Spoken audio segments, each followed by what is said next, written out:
നമസ്കാരം. ന്യൂസ് കേരള പ്രധാന വാർത്തകളുമായി CK നാസർ കാഞ്ഞങ്ങാട്. പ്രധാനമന്ത്രി നരേന്ദ്രമോദിയും അമേരിക്കൻ പ്രസിഡന്റ് ഡൊണാൾഡ് ട്രംപും തമ്മിൽ ഈ മാസം കൂടിക്കാഴ്ച നടത്തുമെന്ന റിപ്പോർട്ട്. വാഷിംഗ്ടൺ DC-യിൽ ഫെബ്രുവരി 13-നാണ് കൂടിക്കാഴ്ച. US പ്രസിഡന്റ് ഡൊണാൾഡ് ട്രംപിന്റെ പ്രത്യേക ക്ഷണപ്രകാരമാണ് സന്ദർശനം.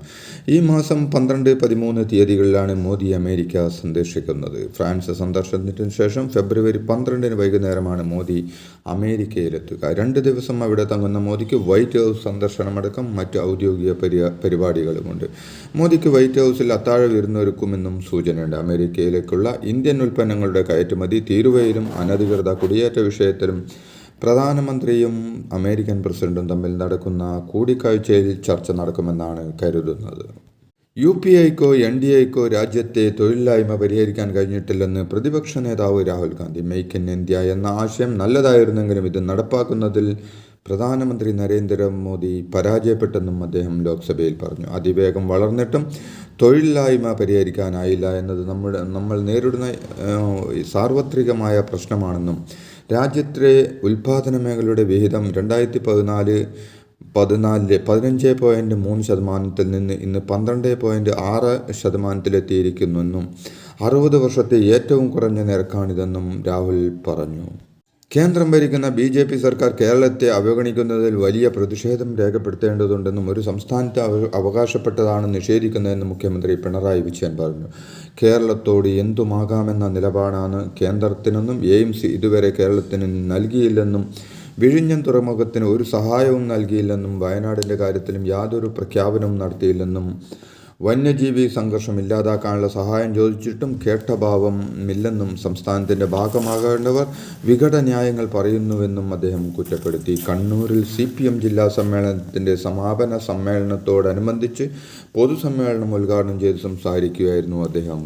പാലക്കാട് എലപ്പള്ളി ബ്രൂവറിയിൽ അഴിമതി ആരോപണം ശക്തമാക്കി പ്രതിപക്ഷം. ഒയാസിസ് കമ്പനിക്ക് വേണ്ടി മദ്യനയം മാറ്റിയെന്നും മന്ത്രി MB രാജേഷ് പറയുന്നത് പച്ചക്കള്ളമാണെന്നും BD സതീശൻ ആരോപിച്ചു.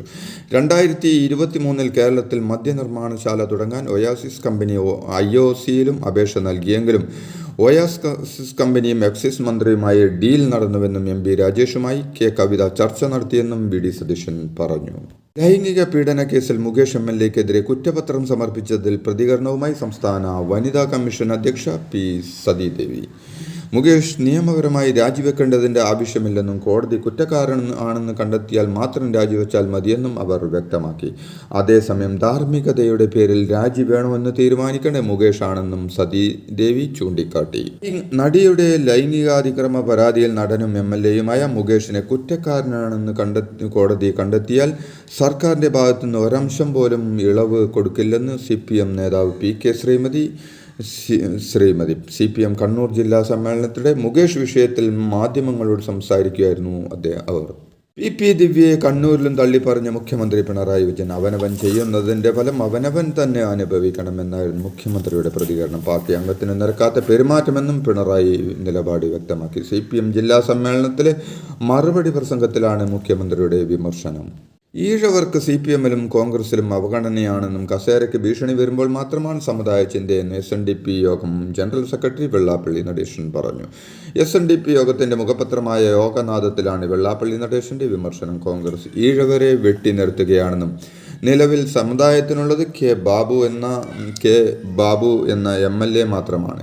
KPCC പ്രസിഡന്റ് പോലും തഴയപ്പെടുന്നുവെന്നും പ്രസിഡന്റ് തെരഞ്ഞെടുപ്പ് കഴിയുമ്പോൾ ആ ഈഴവൻ പോലും പദവിയിൽ ഇല്ലാതാകുമെന്നും വെള്ളാപ്പള്ളി പറഞ്ഞു.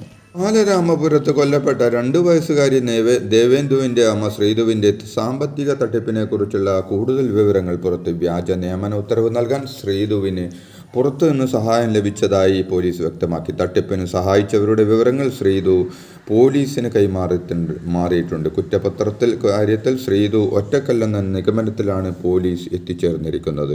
കിഫ്ബി പദ്ധതി പ്രകാരം നിർമ്മിക്കുന്ന റോഡുകളിൽ നിന്ന് ടോൾ പിരിക്കാൻ സർക്കാർ നീക്കം. 50 കോടിക്ക് മുതൽ മുടക്കുള്ള റോഡുകളിൽ മാത്രമാണ് ടോൾ ഈടാക്കുക.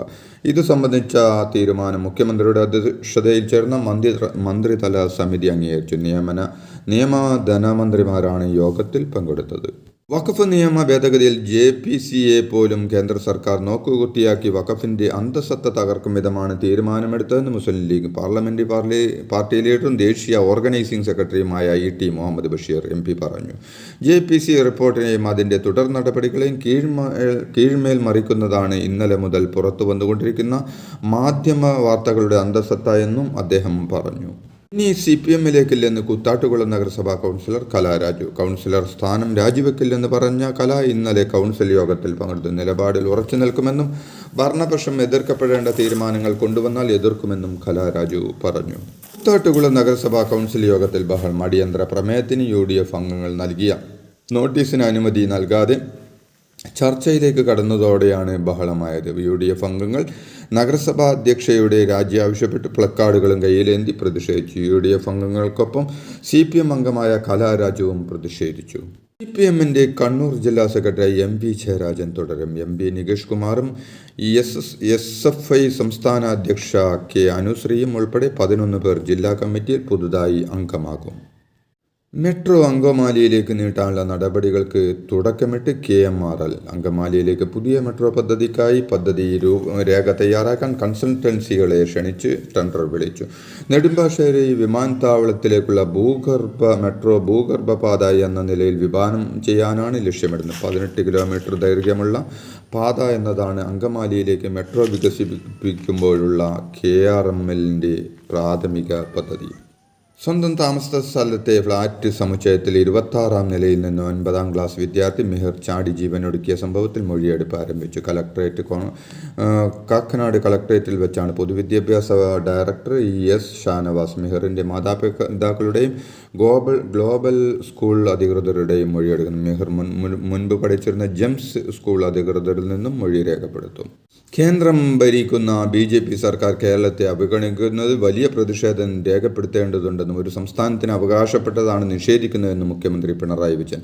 കേരളത്തോട് എന്തുമാകാമെന്ന നിലപാടാണ് കേന്ദ്രത്തിനെന്നും എയിംസ് ഇതുവരെ കേരളത്തിന് നൽകിയില്ലെന്നും വിഴിഞ്ഞം തുറമുഖത്തിന് ഒരു സഹായവും നൽകിയില്ലെന്നും വയനാടിൻ്റെ കാര്യത്തിലും യാതൊരു പ്രഖ്യാപനവും നടത്തിയില്ലെന്നും വന്യജീവി സംഘർഷം ഇല്ലാതാക്കാനുള്ള സഹായം ചോദിച്ചിട്ടും കേട്ടഭാവമില്ലെന്നും സംസ്ഥാനത്തിൻ്റെ ഭാഗമാകേണ്ട വിഘടന്യായങ്ങൾ പറയുന്നുവെന്നും അദ്ദേഹം കുറ്റപ്പെടുത്തി. കേരളം പിന്നോക്കമാണെന്ന് പ്രഖ്യാപിച്ചാൽ കൂടുതൽ സഹായം നൽകാമെന്ന പ്രതികരണത്തിൽ നിന്ന് മലക്കമറിഞ്ഞു കേന്ദ്രമന്ത്രി ജോർജ് കുര്യൻ. കൂടുതൽ സഹായത്തിനായി കേരളത്തോട് ധനകാര്യ കമ്മീഷനെ സമീപിക്കാനാണ് പറഞ്ഞതെന്നും അതിനുശേഷമേ സർക്കാരിന് തീരുമാനമെടുക്കാനാവുമെന്നാണ് ഉദ്ദേശിച്ചതെന്നും ജോർജ് കുര്യൻ പറഞ്ഞു.